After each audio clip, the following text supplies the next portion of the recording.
Vamos fazer uma leitura bíblica no Evangelho segundo narrativa de João, no capítulo 2, do versículo 1 em diante. Evangelho de João, capítulo 2, do versículo 1 em diante.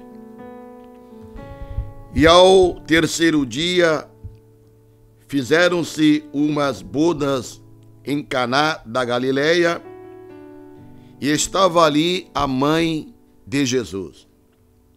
E foram também convidados Jesus e os seus discípulos para as bodas.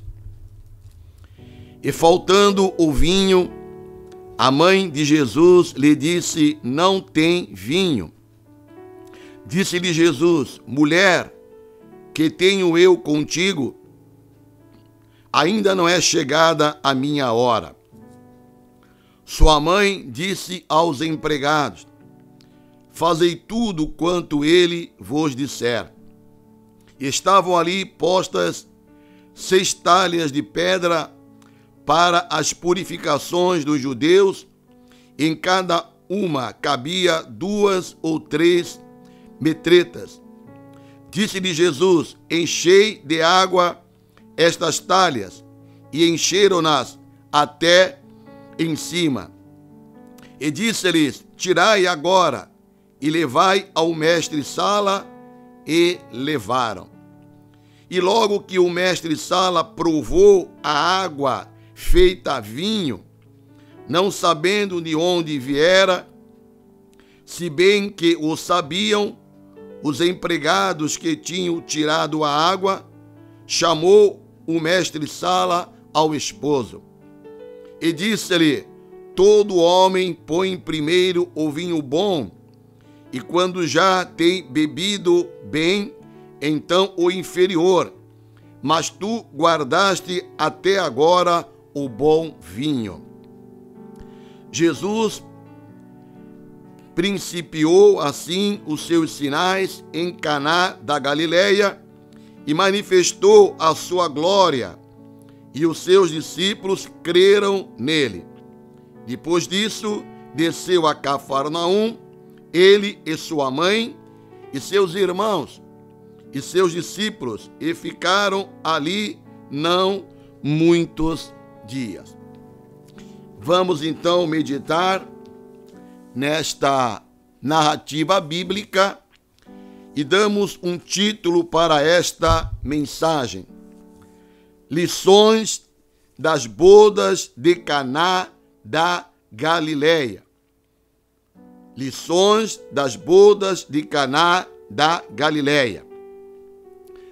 Primeiramente, nós queremos dizer que esta palavra boda é uma palavra latina e significa promessa. É uma celebração de casamento. E no plural, a palavra bodas faz referência aos votos matrimoniais feitos no dia do casamento. Nós lemos aqui na passagem que este primeiro milagre do Senhor Jesus aconteceu na cidade de Caná da Galileia. Frisamos Caná da Galileia porque para distingui-la de outra cidade também chamada Caná, que ficava na Síria. Esta narrativa bíblica fala da cidade de Caná, que ficava na Galileia e não na Síria. Também em Caná da Galileia, Jesus curou o filho de um nobre que estava enfermo em Cafarnaum, conforme relatado em João, capítulo 4, a partir do versículo 46. E também nós encontramos na Bíblia que o discípulo Natanael habitava também nesta cidade de Caná. Então o Senhor Jesus Cristo foi convidado para uma festa de casamento nesta cidade de Caná da Galileia. Meus irmãos, uma festa é sempre uma festa. E todos nós gostamos de participar de festas, especialmente as festas de casamento. As festas de casamento geralmente são bonitas, românticas, com leituras bíblicas, músicas especiais, coral cantando. Normalmente são bonitas e agradáveis. Mas nós não podemos esquecer que há festas e festas. Há festas sadias, festas edificantes, mas também há festas pecaminosas, corruptoras, que pervertem, destroem. Muitas festas em nossa sociedade são maléficas, tanto para o corpo como para a alma.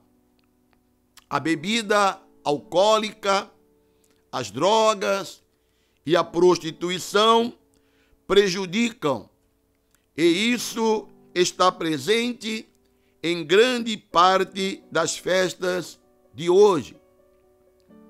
Mas a festa aonde Jesus pode estar presente são bênçãos para todos os participantes.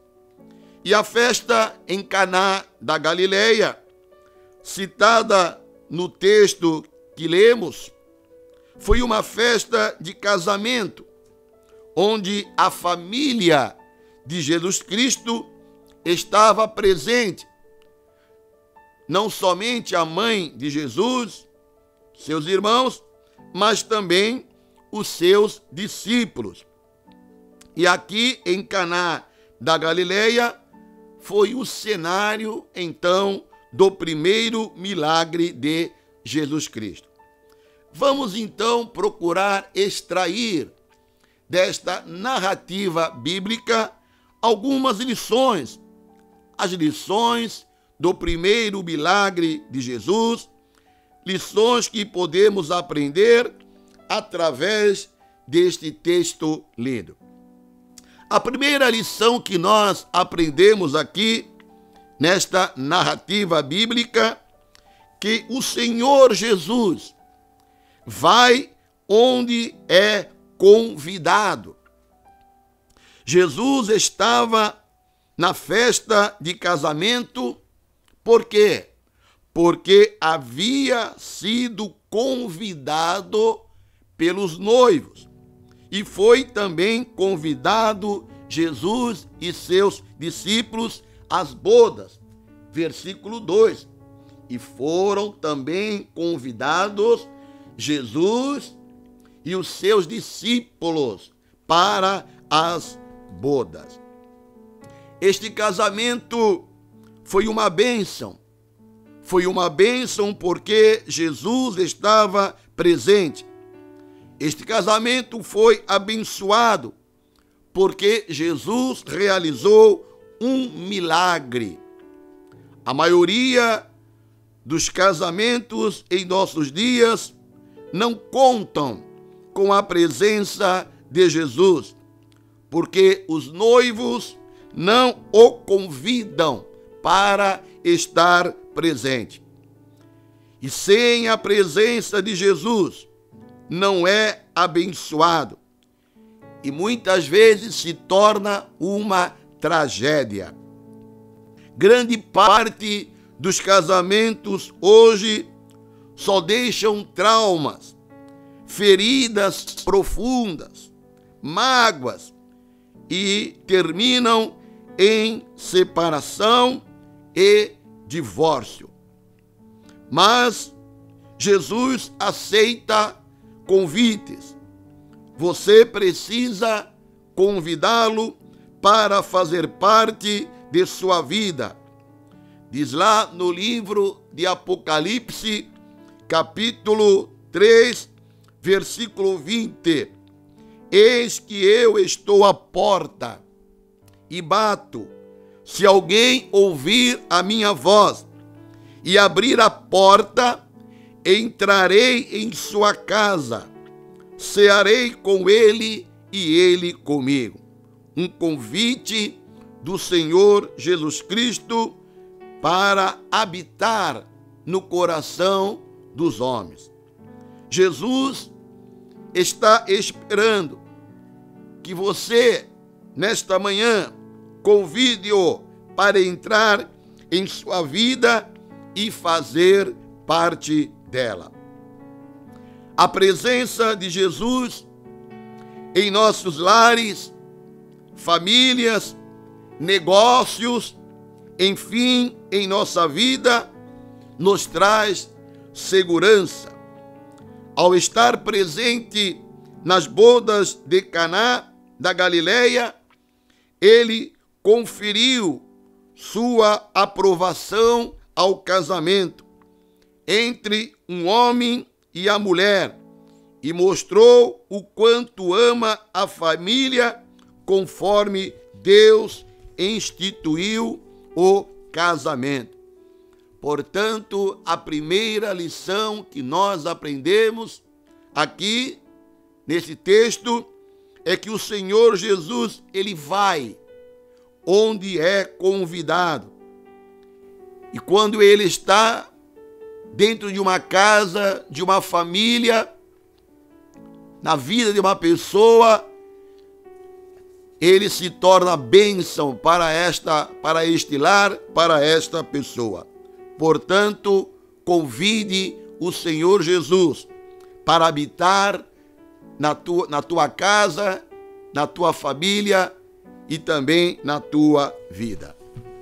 A segunda lição que aprendemos sobre o milagre das bodas de Caná é que devemos levar os nossos problemas e dificuldades a Jesus Cristo.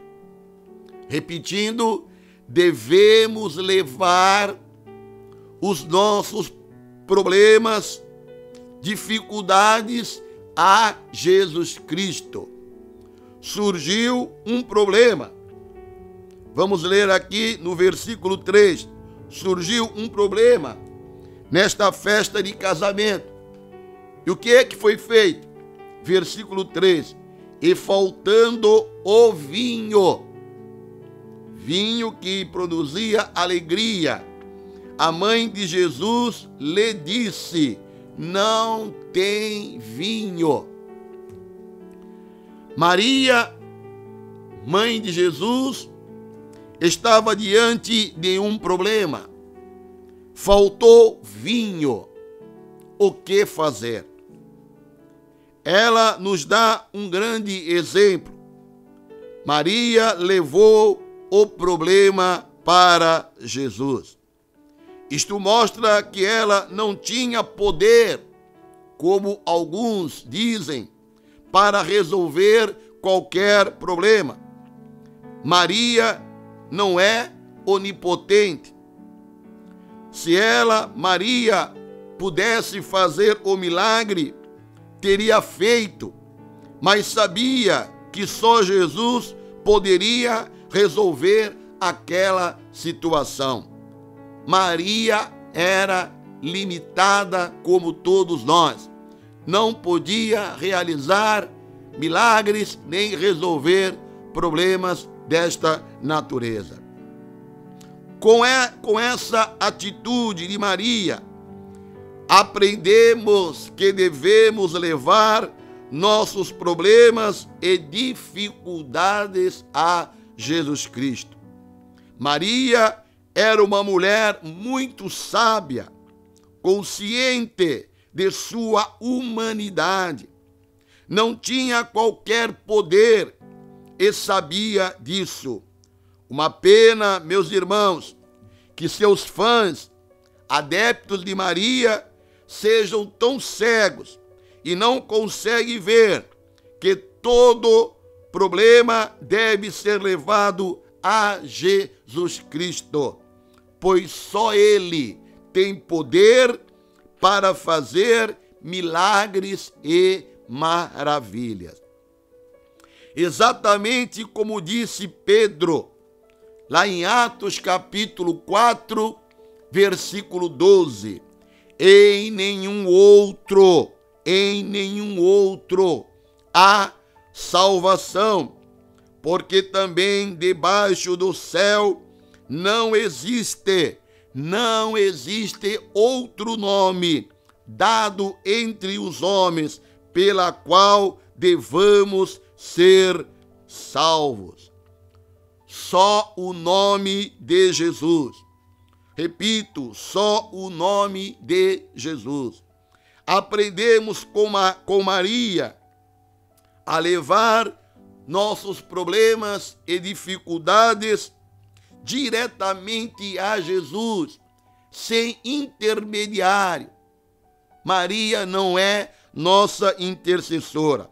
Devemos levar nossos problemas e dificuldades diretamente a Jesus Cristo. Por quê?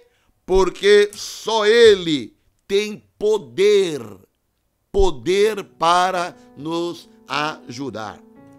Todo poder me foi dado no céu e na terra, afirmou o Senhor Jesus. Afirmou o Senhor Jesus: sem mim nada podeis fazer. E Maria sabia disso. Devemos levar, então, nossos problemas a Jesus. Por quê? Porque as nossas causas impossíveis são possíveis para Jesus Cristo. Entregue, meu irmão, minha irmã, ouvinte, entregue seu problema a Jesus Cristo. Diz Pedro na sua primeira carta, no capítulo 5, versículo 7, lançai sobre ele toda a vossa ansiedade, porque ele tem cuidado de vós. Pedro está dizendo aqui que devemos lançar sobre Jesus Cristo as nossas ansiedades, os nossos problemas, as nossas dificuldades, os nossos medos, enfermidades. Por quê? Porque Ele tem cuidado de nós. Você tem levado os seus problemas a Jesus Cristo? Você tem lançado sobre Jesus Cristo as tuas ansiedades? O teu problema familiar, o teu problema conjugal? Você é convidado nesta manhã a contar a Jesus os teus problemas. Conte, meu amigo, conte, meu irmão, minha irmã, conte seu problema a Deus. Fale em voz alta, em suas próprias palavras. Deus sabe qual é o teu problema, é verdade, mas Ele quer que você vá a Ele em oração. É muito importante que seu problema seja definido com clareza em oração. Quando você tirar sua atenção do seu problema e colocá-lo nas mãos do Senhor, sentirá como se um peso enorme fosse retirado dos seus ombros. As preocupações desaparecerão, porque você estará confiando em Cristo. Aleluia! O fardo fica para trás, pois ele disse em Mateus capítulo 11, versículo 28, vinde a mim, todos os que estáis cansados e sobrecarregados, e eu vos aliviarei. Louvado seja o nome do Senhor. Portanto, esta foi a segunda lição que aprendemos, que devemos levar nossos problemas e dificuldades a Jesus Cristo. Nós também podemos tirar uma outra lição desta narrativa sobre as bodas em Caná. Aprendemos que Jesus nos atende na hora certa. Jesus sabe a hora de agir.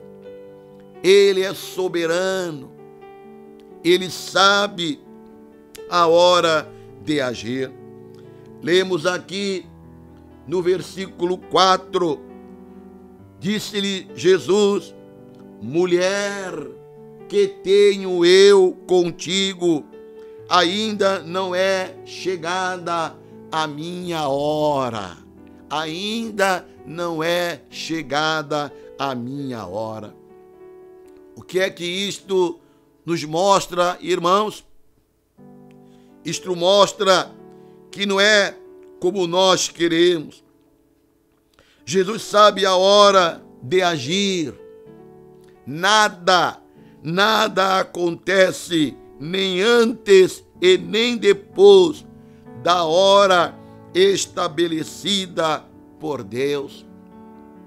Às vezes pedimos algo, temos um problema que precisa de solução, e Ele diz: ainda não é chegada a minha hora.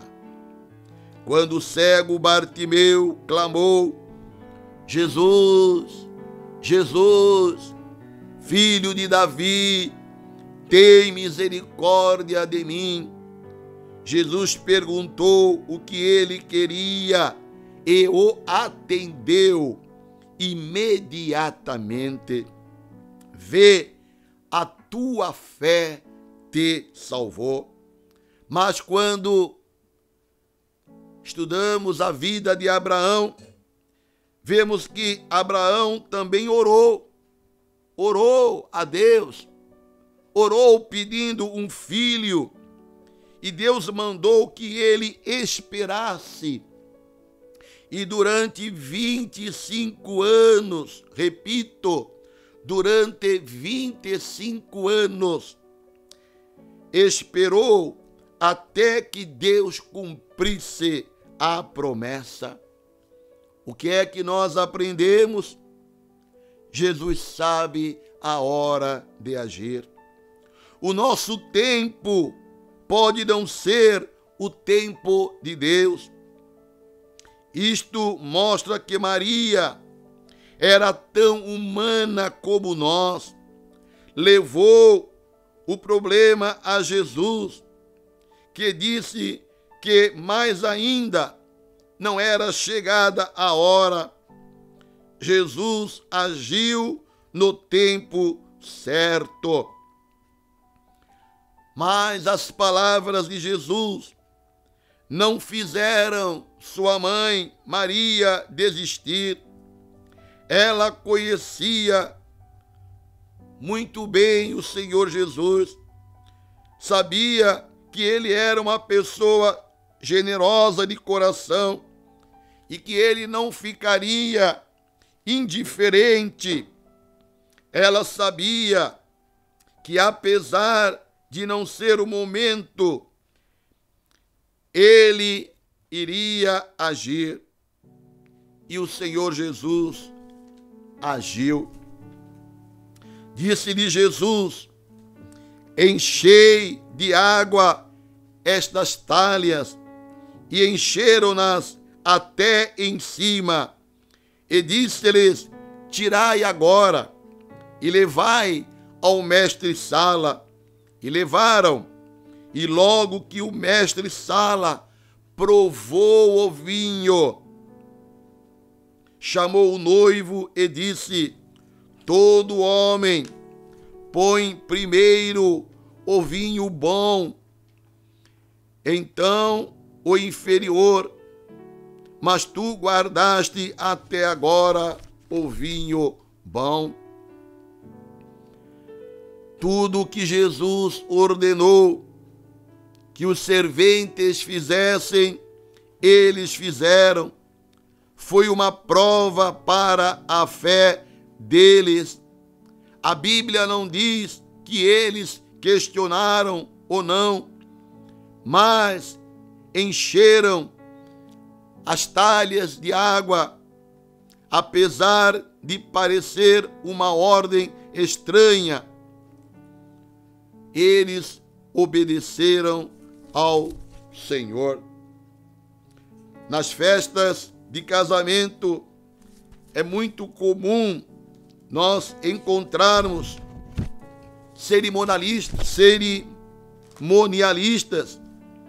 São as pessoas que cuidam da organização e do decorrer da festa. E nas bodas de Caná da Galileia não foi diferente. Quando a nova remessa de vinho chegou e o cerimonialista provou, ele percebeu que o vinho era melhor que o primeiro. Ele se admirou. O primeiro milagre de Jesus, transformar água em vinho, revela muito do seu caráter. Podemos esperar que aquilo que é feito por ele é sempre excelente e sempre o melhor. Jesus tem o melhor para nós. As bênçãos de Deus são abundantes. As bênçãos de Deus são inesgotáveis. Nós também percebemos aqui que esta obediência dos serventes também nos ensina que devemos ser obedientes.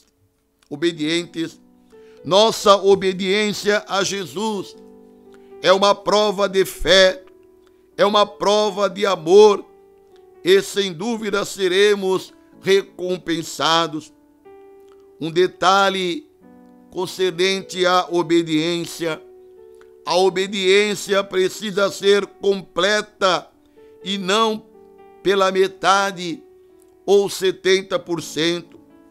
Jesus exige obediência 100%. E foi isso que os serventes aqui fizeram. Obedeceram 100% à ordem do Senhor Jesus Cristo. Jesus mandou encher as talhas e os serventes encheram até em cima, isto é, completamente. Todas as pessoas que são conscientes sabem da importância da obediência a Jesus. E Maria demonstra ser uma pessoa consciente, pois disse aos serventes: fazei tudo o que Jesus vos disser. Maria obedecia a Jesus e ensinava as pessoas a obedecerem a Jesus. É de se lamentar, meus irmãos, que tanta gente não entenda isso que nós estamos falando e ensinam o contrário. Estão ensinando a obedecer e a pedir a Maria, quando ela mesma, Maria, ensinou pedir a Jesus. Então, nós aprendemos esta lição, que o Senhor Jesus nos atende na hora certa. Jesus sabe a hora de agir e devemos ser 100% obedientes à sua ordem. Que haja em nós também disposição para obedecer ao Senhor Jesus, mesmo quando sua direção é inusitada, quando as talhas já estavam cheias até o topo. Jesus ordenou que fosse servido, e isto foi bênção naquele casamento.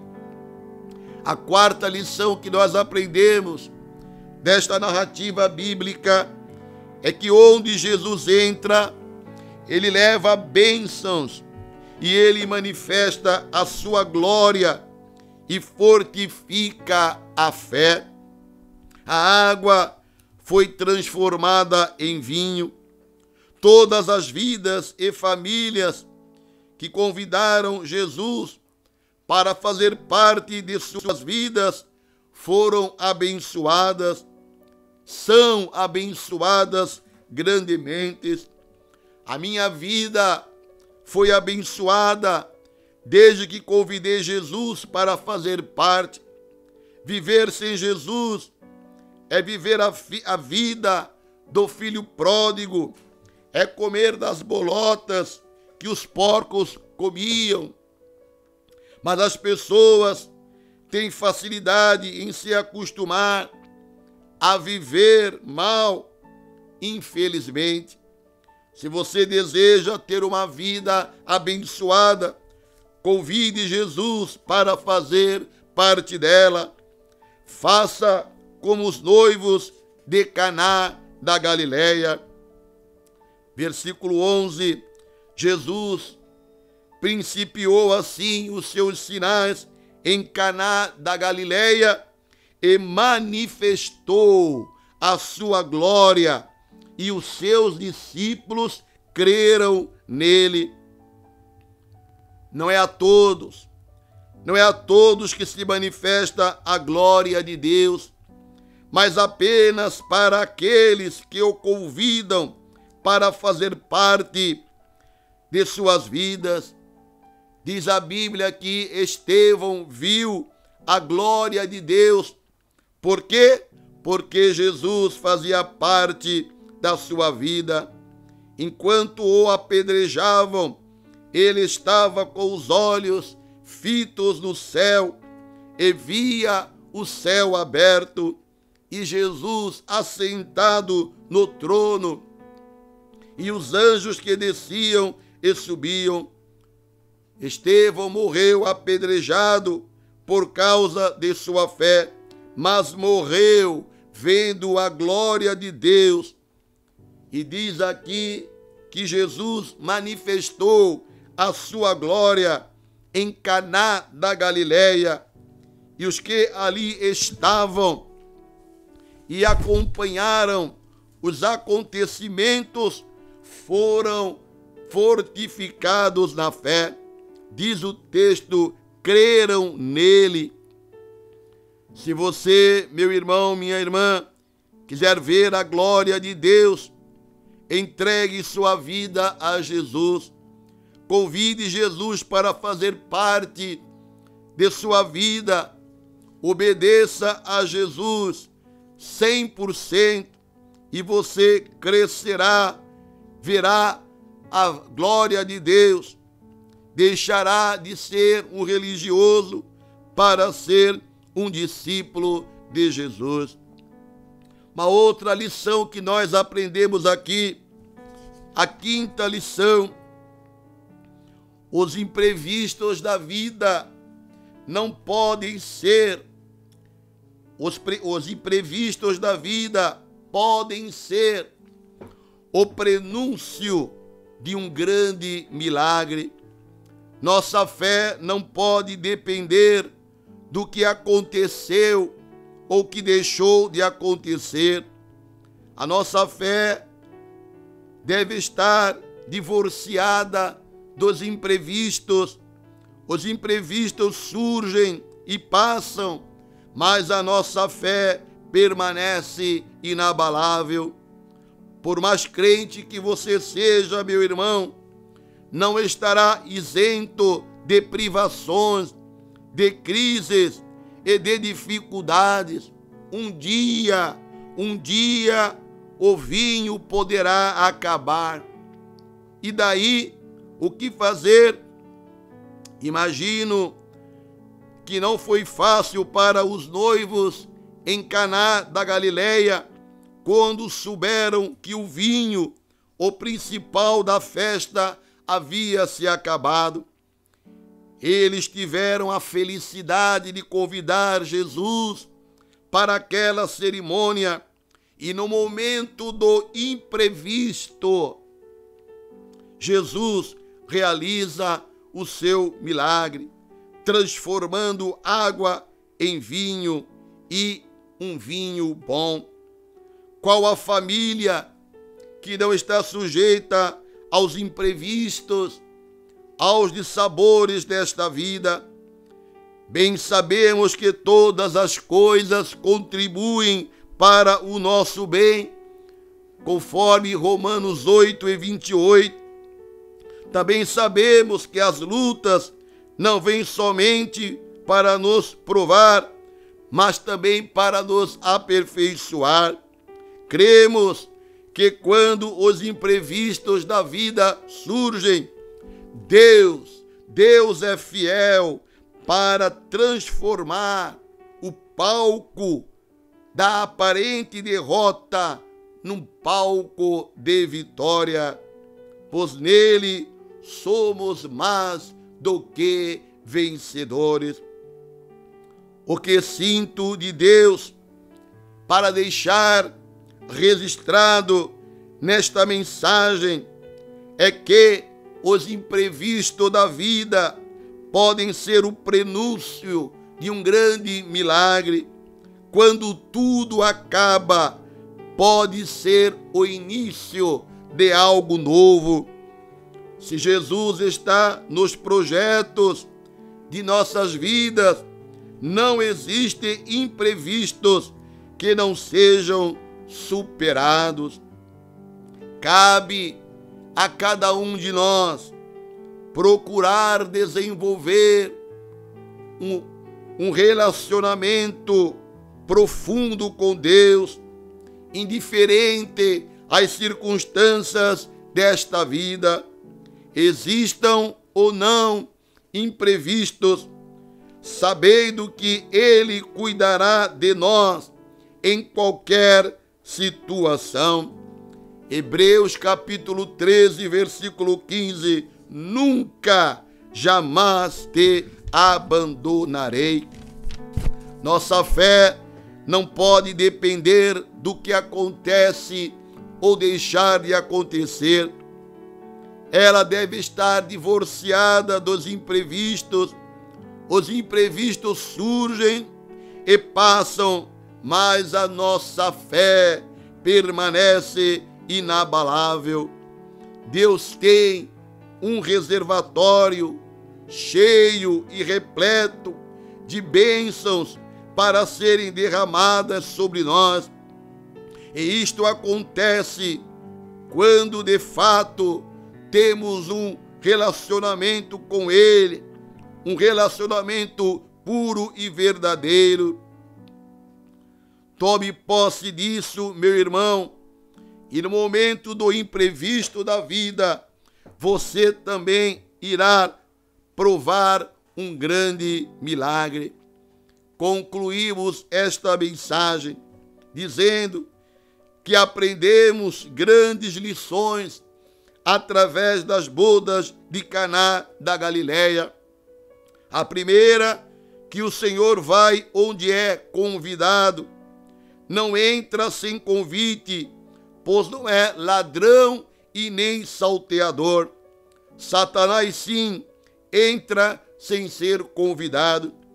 A segunda lição que aprendemos: devemos levar todos os nossos problemas e dificuldades a Jesus.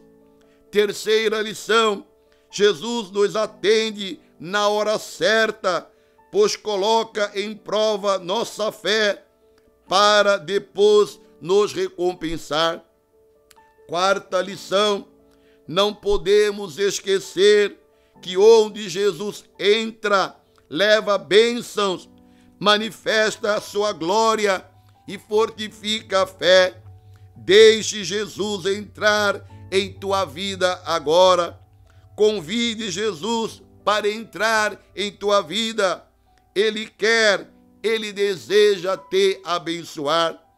E a última lição, a quinta lição: os imprevistos da vida podem ser o prenúncio de um grande milagre. A minha oração nesta manhã é para que Jesus esteja continuamente, repetindo continuamente em nossas vidas, trazendo alegria, nos surpreendendo, nos dando sempre o melhor. Que Deus abençoe a todos. Amém.